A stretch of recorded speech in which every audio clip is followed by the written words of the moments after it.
அவங்க என்ன பண்ணாங்க, என்ன புடிச்சு அவங்க கையில வச்சுக்கிறாங்க. அந்த கையில வச்சுட்டாங்க பாரு கபாலம். அந்த கபாலத்துலதான் இப்ப இது இந்த நாடக கதையில தேவி கருமாரியா வீட்டு இருக்கக்கூடிய தேவி கருமாரி அம்மன் அவர் கையில வச்சாங்க பாரு கபாலம். என்னுடைய தலை, 5வது தலைய, அந்த தலைக்கு உயிர் கொடுத்து எங்க மும்மூர்த்தி தேவரையை தெரிவித்து எங்க மதத்தை அடக்க சொல்லி இந்த கபால ராட்சசனை வர வச்சுக்கிறாங்க. அப்படின்னா என்னுடைய 5வது தலை பிடிக்க அதுக்கு உயிர் கொடுத்தது இங்க அனுப்பிடுறாங்க. அதான் அவதான் நான் தான் அவன்.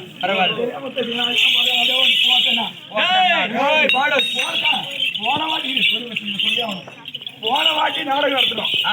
அப்போ வந்து கிருஷ்ணதாசன் கட்டின இவன் தான் எனக்கு புள்ளையா பிறந்த காது குருமிலிருந்து பிறந்துட்டான். மது கைலாசோட பிறந்துட்டான். அப்போ அப்பன்னு கூட பார்க்காம அம்மா வாங்கினான். இப்ப சரி வேற நாடகம் சக்தி புராணத்துல ஒரு பாகமாக விளங்கக்கூடிய சக்தி புராணம். நீ புக்கு போய் பாரு. சக்தி புராணத்தில் ஒரு பாகமாக விலகக்கூடிய ஸ்ரீ தேவி கருமாரி அம்மன் பிறப்பு கபாலசூரன் வதை இந்த நாடகத்தில் இவர் வந்திருக்காரு. அந்த தேவி கருமாரி இவரை உருப்படம் பண்ணி அனுப்பிச்சிருக்காங்க, கொடுத்து அனுப்பிச்சிருக்காங்க தலைக்கு. அப்ப வந்து அப்படா இருக்க அப்படியே அடிச்சான். இப்ப நவன் தான் அவன் தான் இப்ப கூட அடிக்கிறான். கம்மி அடி இல்லாம என்ன பண்றது?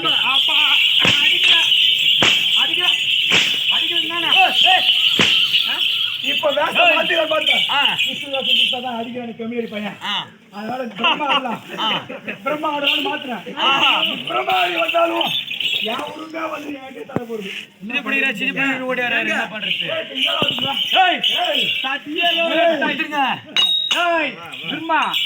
சத்தியலோகத்தை நான் சிறப்பிடிச்சு ஆகணும். நான் ஆட்சி பண்ணா நீ ஆட்சி பண்ணா அப்ப 2 ஒண்ணுதான். சரி போட்டு போங்க. என்ன பண்ண போறேன்? சத்தியலோகம் சிறப்பிடிச்சு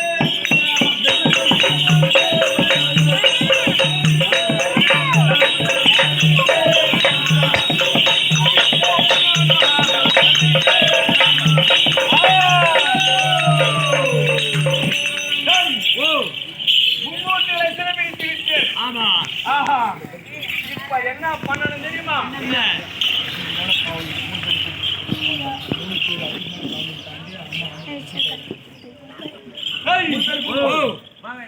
மூணு பேர் கொடுவா. எங்கடா பகவா கடவுளே வாசாவா. சரி 3 பேர்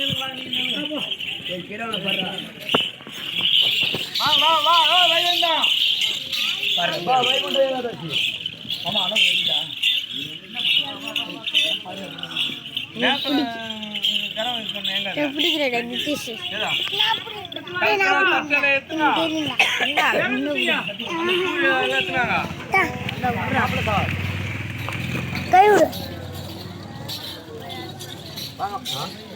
நல்லா புடி